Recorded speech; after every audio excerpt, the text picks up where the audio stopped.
Hey everyone, Sam here, otherwise known as FPL Pricey. In today's video, I'm going to run you through my team selection for Game Week 8 with 3 free transfers and a lot of very intriguing options on the table. In the meantime, if you could leave a like and subscribe to the channel, that'd be greatly appreciated. For now though, let's crack on with the show.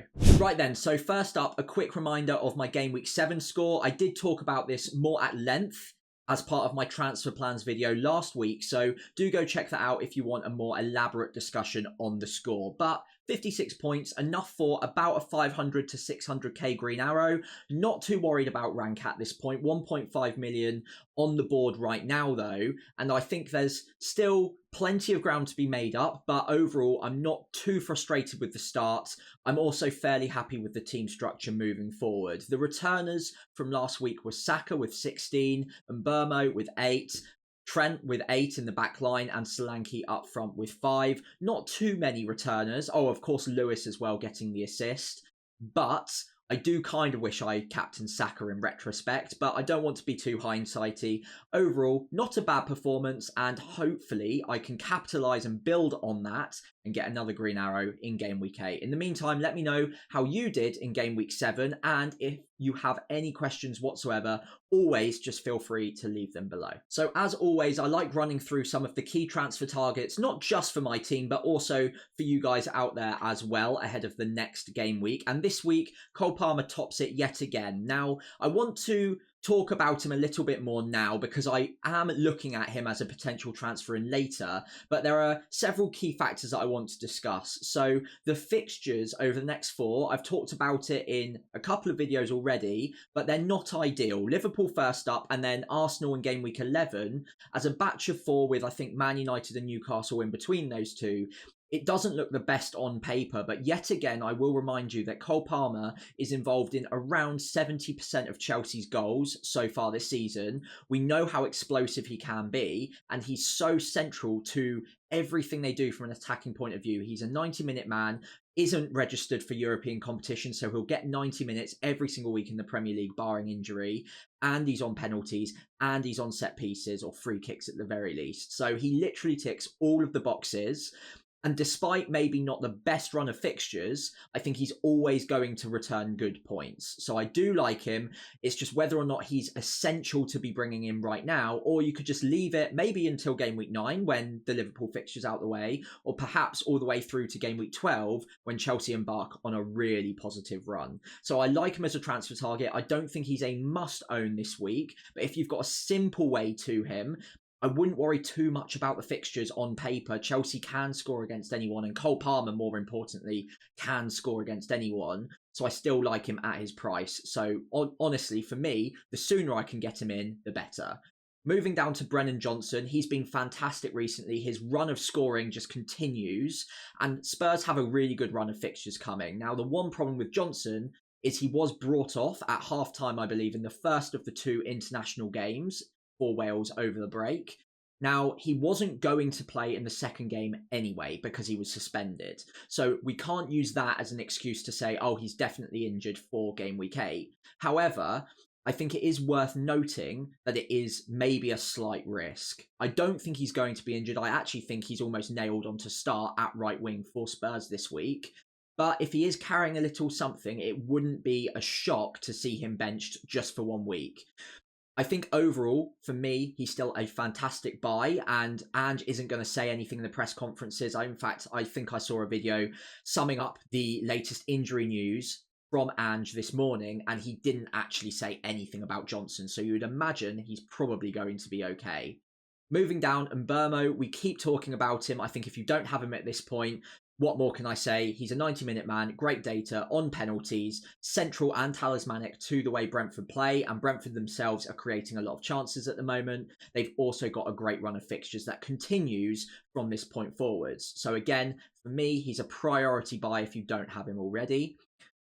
Liam Delap is the only forward in this graphic at the moment. Now, I don't think he's a priority, but he is being bought in by quite a lot of managers. I think 150, 160k at time of recording.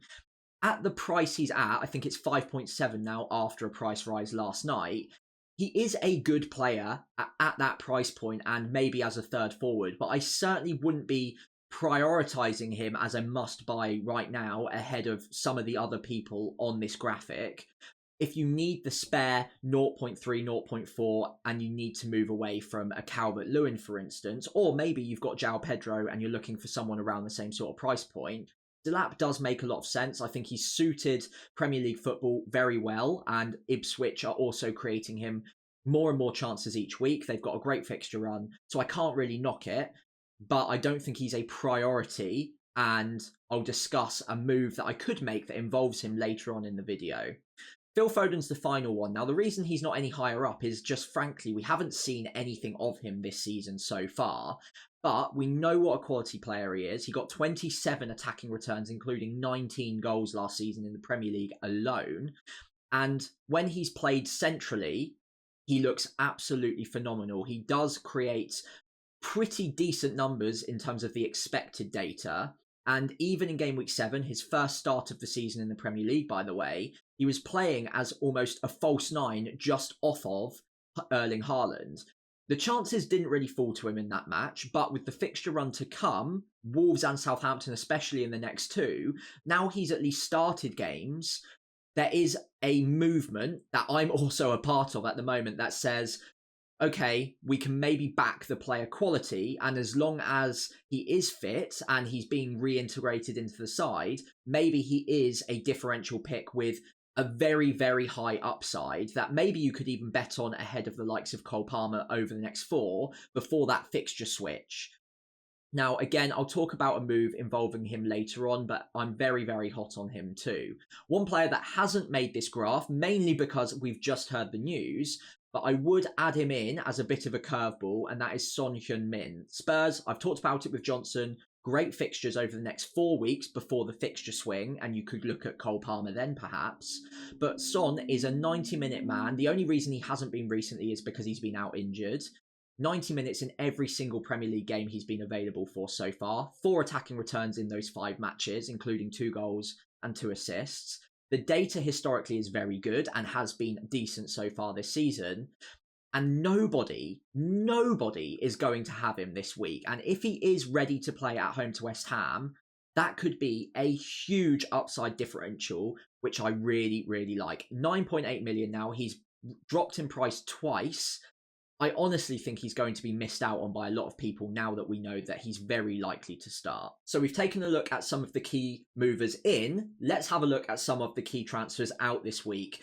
And this isn't necessarily a reflection of all the players I think you should sell. It's just who are the key movers and who are the key discussions. So there's a very heavy Liverpool focus this week. Luis Diaz, Mohamed Salah and Trent Alexander-Arnold are all on the chopping block for a lot of managers. And despite decent performances from all 3 of them so far this season, in fact, probably decent would be underselling it. They've been very good.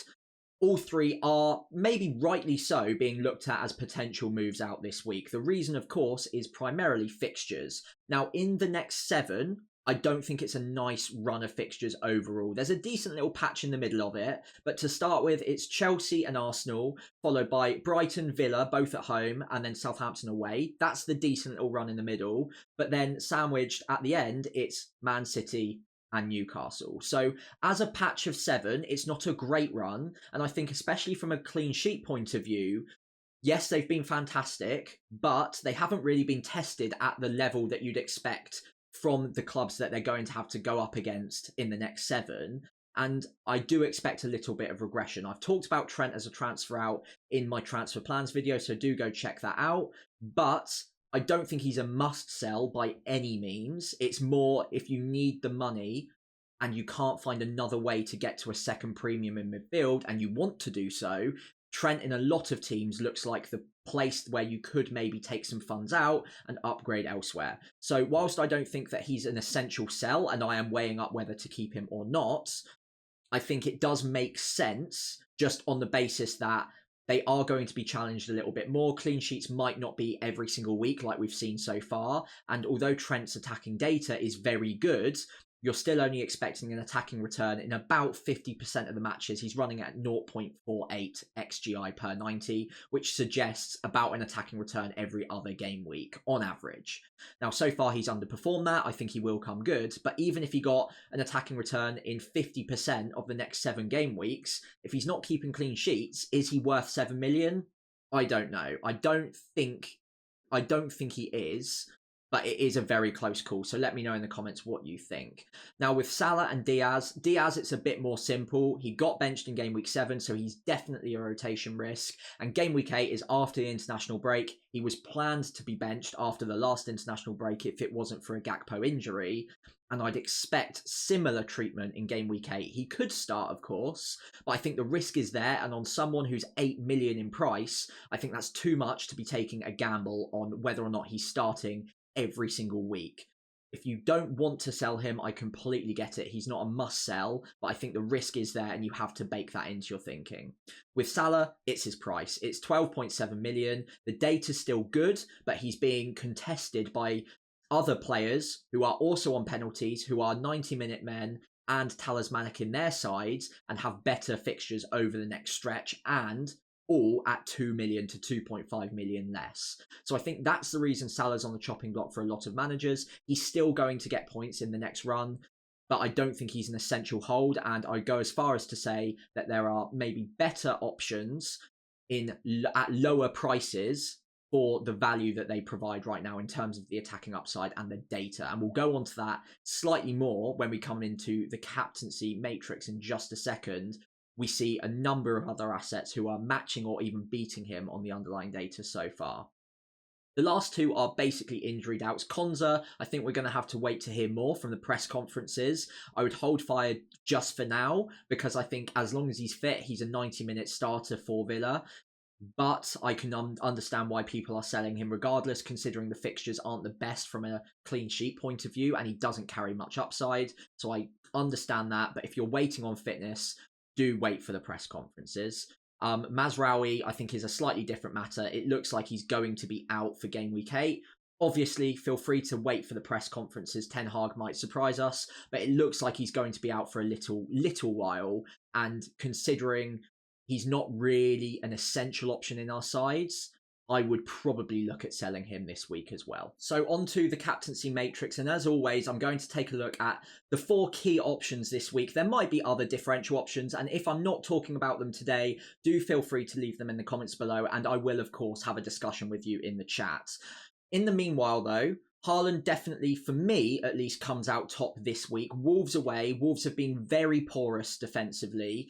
They've conceded a lot of goals, but also a lot of big chances through the middle, and they're very depleted when it comes to their backline, or at least depleted enough to be a significant issue against Man City, even though it's away from home. In fact, if anything, I think that almost favours the way Man City are going to try and build up against Wolves. Wolves are not going to be able to just sit men behind the ball for the whole 90 minutes in front of the Molineux crowd. They've only got 1 point on the board so far. They're going to need to at least show some sort of attacking threat during the match. And with players like Ait Nouri starting presumably down the left-hand side, his natural inclination is to go forward with the ball anyway. So I think there are going to be gaps in behind. Despite 2 blanks in a row for Erling Haaland, I still think he'll come good. The data is phenomenal, running at just under 1 XGI per 90, 10 goals in 7 matches. The expected points is 8.1, that's from Fantasy Football Hub. That's not bad by any means. It's actually not the best on this spreadsheet, as you can see, but I think that's a little bit of a misnomer. I think Haaland is the best option this week, personally, if you have him. If you don't have him, I think Saka is probably the next best option as far as I can see. Now, obviously, there's a little asterisk there because we don't know for sure that Saka will be fit, but Carsley did say after the first international match, where he went off injured, of course, he did say that ahead of the second one, he was pretty close to being able to play in that match, but he didn't want to take a risk and he sent him back to Arsenal to be assessed. We might get something from Arteta, but I think given what we know from Arteta, he's usually pretty tight-lipped on these things. We probably aren't going to get any big reveals from him, so it is a little bit of a gamble if you wanted to put the armband on him, or, of course, a slight gamble if you try to hold him this week ahead of Bournemouth away from home. I think the fixture is good enough that you do take that risk, unless we hear something more concrete that he is out. But I think for what it's worth, he's more likely to be fit than not. The data's great. 9 attacking returns, mainly leaning towards assists, which again just puts me a little bit off of him as a captaincy alternative to Haaland, but still a very good pick. After that, Salah and Palmer play each other. Salah obviously has the home fixture and is coming out really well on the expected points, 8.3 there. And they actually match each other for XGI per 90, 0.79 each. And that reflects back to a point I made just a moment ago, that Salah's data, whilst good, it's not as mind-blowing as we've seen in the past. And in the past, we saw him running closer to Haaland than the likes of Saka and Palmer in terms of the underlying data. And now, I don't know whether it's too early to say this, it might be, so forgive me, but he is regressing slightly in terms of the underlying data so far from what we've seen this season. And if he runs at about 0.8 XGI per 90, Saka and Palmer are both expected to do the same. So if you want to get someone for 2 million less with the same sort of attacking threat, both of them are also on penalties, just like Salah, and both of them are 90-minute men as well. So I think for the time being, whilst he's probably a decent enough captaincy option this week, and it always will be, he'll always be good for points, I just don't know if I put him ahead of the likes of Saka or Haaland for captaincy, or in terms of ownership ahead of some of the others that are 2 to 2.5 million less. Palmer, I don't think he's a captaincy option this week, but I still do think that the upside is there if you wanted to transfer him in. Liverpool away from home, haven't been giving up many chances, but we know what Palmer can do. 11 attacking returns, that's the most out of any of these players, although slightly less goals than Haaland so far, and expected points of 6.6, not bad whatsoever. But I don't want to sit on the fence here. For me, Erling Haaland comes out on top, and then after that, I'd probably look at Bukayo Saka. Okay, so on to transfer options ahead of Game Week 8 for me. I've got 3 free transfers, and the simplest thing I could possibly do would just be to get rid of Luis Diaz. Now, again, we've talked about Diaz already. I think he's just too much of a rotation risk for me at this point, and there are good options elsewhere. Now, if I was to use just 1 free transfer, I can't upgrade him because I've got the exact money in the bank. I've got nothing left. So I need to downgrade him. Now, one option is, of course, Brennan Johnson. We've talked about him already. The only thing putting me off of him is the slight injury doubt, and also the fact I've got Solanke up top. I don't know, I'm just not completely convinced by him long term. Whereas another option I do quite like that I think a lot of people are just completely disregarding is Eberechi Eze. Now, the data so far suggests that he's been very unlucky to only get 1 attacking return. That was the 1 goal so far in his 7 game weeks. But he is basically a 90-minute man. He's been running fairly cold this season, but the data suggests he's been unlucky. You'd be expected, off of his data, 0.5 per game on average, to get 3.5 attacking returns from the 7 game weeks that we've seen. He's obviously only got 1, so I think he's been very unfortunate. I expect a correction to come soon, but you might be in the camp basically just saying, Palace haven't looked that great, Eze's been wasteful, and I expect that to continue. And if that's you, absolutely fine. I can't really disagree with that logic based on what we've seen on the pitch. But a player of his quality and a manager of Glasner's quality, I expect them to be able to fix it sooner rather than later. And the next 4 game weeks, from an attacking point of view, are looking pretty decent. I think at 6.8 million now, he's going to be underpriced when he does start returning again. And I do think that that is coming sooner rather than later. So whilst it's not my favoured option at the moment, it is something that's in the back of my mind just to keep it simple.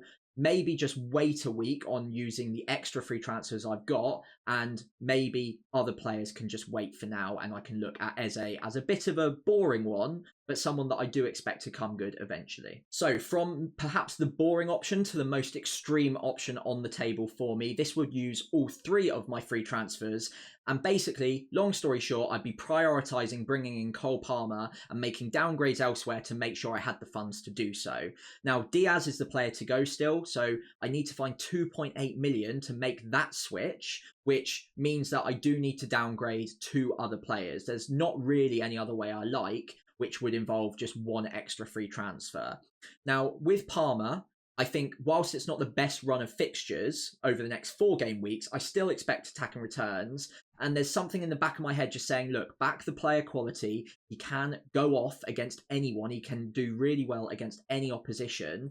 And despite the fact it's Liverpool and Arsenal in the next 4, those are bookending what I would say are decent games in 9 and 10. And then after that, it's a great run that you're definitely going to want Cole Palmer for anyway. So if I've got a Diaz in my side that I just don't want anyway, why would I put in a stopgap and use an extra free transfer that I need to use down the line for Palmer anyway? Why don't I just get it done now and I can just forget about that position because I've already got the player that long term I expect to be the pick. Now, I think the reason that maybe I'm slightly hesitant on this is the amount of other things I need to do to make this work. Number one would be to get rid of Trent, who I've already discussed, and bring in someone either 4. I think it actually has to be 4.4 or below now. Now, if I went for one of the 4 million options, perhaps Van der Berg, that would be the only way that I save myself the third transfer because I could just about do that. But I think Ait Nouri's attacking threat is just so much greater that I prefer spending the extra money and also using an extra free transfer there. Ait Nouri's fixture this week is terrible, obviously. I do not expect to play him if I make this switch. I'd bench him this week, but after this week, Wolves go into a ridiculously good run of fixtures all the way through to, I think, the new year. So Ait Nouri, given the attacking threat that he poses, almost playing as a left winger at times, I really like him, and he's a player that I do want to bring in the next few game weeks anyway. So why don't I just get it done now as part of the triple swap? The other player that I'd have to move out probably is Calvert-Lewin. I don't think I'm going to lose too much sleep over that because he's not been great. But the fixtures over the next 4 are still very, very good, and I'd actually prefer to just hold firm on him if at all possible because I do expect him to come good. The data, by the way, on this is wrong. It's not 0.48. It's about 0.38. That's my bad. Sorry about that. But I do expect him to come good in the next few game weeks. Ipswich away is a good fixture. However, if I was to make this move and I decided that Palmer is a must-own as soon as possible, all I would really have to do there is downgrade Calvert-Lewin to Delap, who I also really like as an option, and I discussed earlier on. Good fixtures. The data's not great, but I expect it to improve, and he looks very comfortable in the Premier League as well. So let me know what you think of this more extreme triple swap. I don't think it's my favourite one at the moment. I've got the exact money to do it. So because I'm not sure on it right now, I probably wouldn't make the moves today. And then I could be priced out of it by tomorrow anyway. So I do need to think fast on this one. For now, I think I'm maybe just going to put it to one side. So on to option number 3. And this one, until today at the very least, was probably the one that was just edging it for me. Now, the double swap still includes the Liverpool boys. We don't need to talk about them. But the 2 that I would be bringing in would be Porro and Foden. Now, that would be instead of Ait Nouri. So Porro, I would say, is a better pick than Ait Nouri, especially over the next 4, considering not just the underlying attacking data, which is about the same as Ait Nouri so far, but also Spurs are just fundamentally a better side, and they've also got better fixtures starting this week. So West Ham at home is a good fixture, and the next 4 are looking pretty juicy as well. So I do like Porro, although it is worth noting that maybe he's not carrying quite the same attacking threat as last season. He's still getting forward, especially in the last 20 minutes or so of matches. I don't think Johnson has been the best player to have ahead of him in the side, because the way Johnson operates, he cuts inside a lot, he gets to the back post, and it means that Porro, when he does advance forward, he's staying a little bit wider rather than tucking inside and getting shots away from around the edge of the edge of the box, around the edge of the D. So I think for Porro, he's still a good option. I still expect him to do quite well over the next 4, possibly slightly better than Ait Nouri as well, which is why he would be the double swap as part of the double swap here. But I don't think he's a serious must-own over the next few. Now, the player that I'd be bringing in for Diaz would be Phil Foden. Now, Phil Foden is a risk for sure, but he started in game week 7. He started once for England, got minutes off the bench in the second game, so he should be pretty well rested as well. And you'd imagine, based on everything we know from seasons past with Pep and with City, Phil Foden is such an important player for them that if he's fully fit, he should play. And not only that, he should now start playing through the middle in that number 10 role. Maybe not every single week, but certainly for the majority of games. We saw it last season. He was so effective in that role. And even in game week 7, he got, I think, 72, 73 minutes. For the majority of that, he was playing just off of Erling Haaland, very close as almost an ancillary striker. And I think he was unlucky not to get given the chances that maybe in any other week he would have. The fixtures over the next 4 are good. In fact, great, but especially the next 2 against Wolves and Southampton are really high upside fixtures. And Phil Foden is the sort of player that can explode. We saw it several times last season. It's basically situation and game dependent, and you can never really truly read Pep Guardiola's mind. But I would imagine against Wolves and Southampton, he's going to have plenty of chances if he's on the pitch. And that is the big risk with Foden. It's whether or not you expect him to start both of those games. If you do, I would suggest that he is a very good differential upside pick for this week. And at the moment, or at least until a couple of hours ago, this was most likely to be my double swap. But something has now happened which has just put the little thought in my mind that maybe there's a different move that I could make. So the final transfer options I have available to me, still the same double swap out for the Liverpool boys, but the 2 coming in would change. Now, the recent news that we got from Ange in his, not quite press conference, it was more an interview that they released the day or 2 before the games. He talked about injury news, and he was pretty open about Son Heung-min's fitness. He's been out for 2 game weeks now, in game week 6 and game week 7. Prior to that, he'd been a 90-minute man, operating off the left wing, so not centre forward, unfortunately. But the data was still looking good, 0.5, and also 2 goals, 2 assists in just 5 game weeks. Now, it looks like, according to Ange, that he should be ready to go ahead of West Ham at home. And although we didn't get necessarily confirmation that he would definitely start, he's been training this week, and Ange said we always expected him to be in the running and up and ready to play by game week 8, and then he sort of went on about Richarlison after that. So it doesn't sound like anything's changed there. It sounds like he's on track to be ready for game week 8, and that means I'm very tempted to take a bit of a punt on him. Now, I talked about Johnson. I do like him off the right wing, but historically we've got a lot more reliable information on how good Son is as a pick. We've also got reason to believe that he should still be on penalties. It could be Solanke, but I'd be surprised if the club captain was taken off of penalties after having them last year and performing well with those penalties. I think that he is a player that will be overlooked by a lot of managers. So a bit like Phil Foden, if you want a differential upside pick with a very high ceiling, Son Heung-min could be the pick. Now, Spurs' next 4 game weeks are really good as well. West Ham at home, Crystal Palace, Villa and Ipswich, I believe. 3 of those games are at home. The Palace game is away, I believe. But those next 4 are really good. And then it's a perfect jumping off point to the likes of Palmer, for instance, or Saka if you didn't have him, when their fixtures turn in game week 12 and Spurs go the other way. So I really wanted Son to be fit this week. I didn't think he would be, but given the news that he's been training and actually looks pretty likely to start, I think I'm very tempted to go with him ahead of Foden, just because he's more of a 90-minute man when he's fit, he's on penalties, and he's more of a talisman in that side. So again, very differential. There is risk attached to it, but it's mainly risk on whether you think he's ready to start, not whether or not the manager might spring a little bit of a surprise with the starting 11. And week in, week out, if he's fit, Son will play off that left wing. Now, that does mean that I would be compromising on my move out for Trent, and it would probably have to be Ait-Nouri. I could look at an Udogie or maybe a Dalot, but neither of them are really like standout picks for me. And I think I'm still pretty happy with Ait-Nouri long term with the fixtures that they've got. And like I mentioned, I can pretty easily bench him in game week 8 because I've got 2 defenders who I'm fairly happy with coming off my bench if I needed them this week. Of course, though, sacrificing Trent is a big if, and it doesn't quite sit right with me. So let me know in the comments below whether or not you back this double swap to work out for me over the next 4 game weeks if, and it's a big if, Son is ready to go. So sorry, it's been a little bit of a long one today, but lots to discuss, of course, and plenty of routes I could take. But finally, here is my team selection ahead of Game Week 8.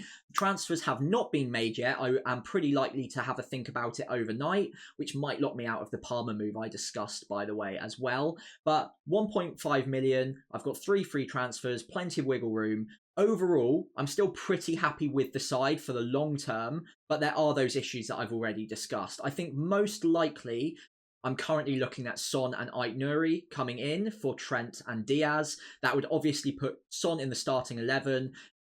Ait-Nouri would not be starting for me, and then I've got a decision to make whether or not I start Mykolenko or Greaves. Now, they play each other. I'm maybe slightly tempted to back the home fixture for Greaves, especially because he's a bit of a threat from set pieces as well. But Mykolenko looks like he's back in full Everton training, so I could easily go with him instead. Either of them are definitely a downgrade on Trent, even though he's got Chelsea. But I'm expecting the upside of having either a Son or potentially a Foden in that position ahead of Diaz is going to pay dividends, not just this week, but also over the longer term too. So looking elsewhere, I've got double Arsenal defence away at Bournemouth. I do actually expect Bournemouth to score in that game, so it's not ideal, but I still think they're the best defence in the league, and I am aiming to keep them long term. Lewis, again, just always hoping for him to start. It is a risk that runs week to week, but he is in their best starting 11 right now, and I expect him to start against the weaker opposition. Into midfield, Mbeumo, Saka and Rodgers going absolutely nowhere at the moment. Happy to bench Semenyo at home to Arsenal. And if there was a shock injury, I don't think that he's the worst player to come off the bench either. He could do well against any opponent. We saw a goal get ruled out against Liverpool, for instance. So we know he carries threat in any fixture. But I think he's pretty obviously the benchable 8th attacker in this game week. Up top, Haaland gets the armband for me. Not too much debate there in my mind, at least. But then Solanke at home to West Ham and Calvert-Lewin, who, again, been frustrating, but the next 4 game weeks, I back him to come good. And I do think that the returns are hopefully not too far away for him, especially at his price point. I just don't think that he's a must sell at this point in time. As we reach the end of today's video, if you could leave a like and subscribe to the channel, that would be greatly appreciated. It really does help me out a lot. And if you've got any comments or questions of your own, do feel free to leave them in the comment section below, and I'll try and answer all of them before the Game Week 8 deadline. In the meantime, good luck ahead of Game Week 8, and I'll see you on the other side as we start preparing for Game Week 9.